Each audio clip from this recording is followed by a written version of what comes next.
Well, I think we can all understand that since regulators barely had time to respond to the 1987 crisis, which was moving in relative terms at horse and buggy pace compared to today, they're not going to be able to have a run-through. They're not going to have time for a rehearsal. They're going to have to react to a crisis in real time. And it is a little troubling to assess who the response team would be in Washington.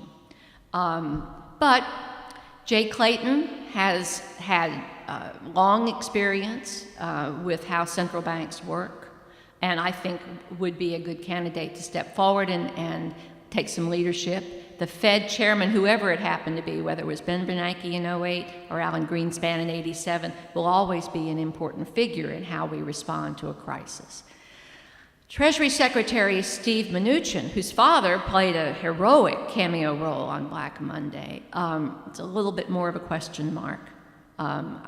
His comments on dollar diplomacy recently have suggested that maybe he needs a few courses on how to do regulatory speak. Jay Clayton at the SEC is, I think, a very strong read to lean on.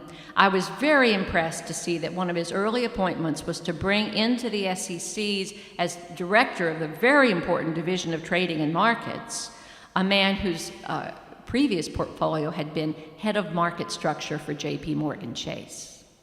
This is someone who knows today's server farm exchanges, someone who knows how the modern market works. So I'm resting a little easier that there's someone in Washington who doesn't think that it's all still guys waving, making funny hand signals on the floor of the New York Stock Exchange anymore. And there are a frightening number of people in Congress who still think that that's the World Stock Exchange down the street. So that's the good news. Now, the bad news, although we still don't know how to take it, is that the federal budget process is starving these critical regulators.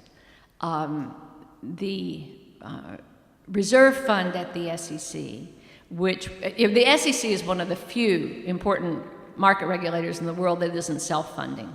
And there was a proposal when Dodd-Frank was being negotiated to allow the SEC to be self-funding, to use all the fees and registration money that it collects to pay its bills so that it can operate. No, Congress took that out somewhere overnight. I went to bed thinking it was going to be in there and woke up the next morning and it wasn't. So the SEC depends on congressional appropriations. And this year, I just read this morning, its reserve fund, which Clayton had hoped to use to upgrade its computer technology, its information systems, is instead going to be rated to pay the bills. They're drawing down the reserve fund to cover the operating costs of the SEC and thereby keeping the deficit down.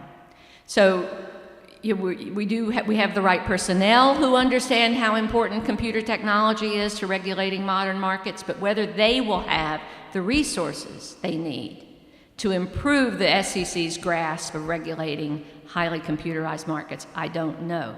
But that's something that I would love some of you to ask your congressmen and your senators to inquire about as the SEC puts its budget together. I think they will find a welcome ear at the SEC. They just need the resources. I was struck when Mary Shapiro took over as SEC chairman in the first days of the Obama administration.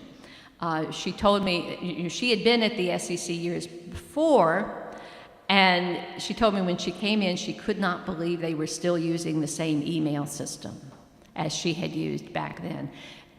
Government information systems are appallingly obsolete. And so the command center in the middle of a market crash will be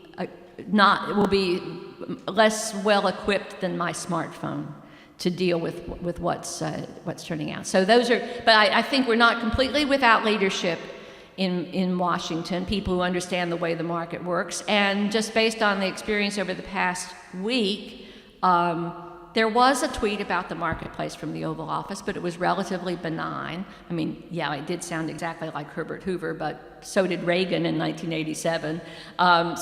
It did no harm, at least. And if that suggests that at the first sign of a market panic, someone hides the president's phone, that would be a good thing.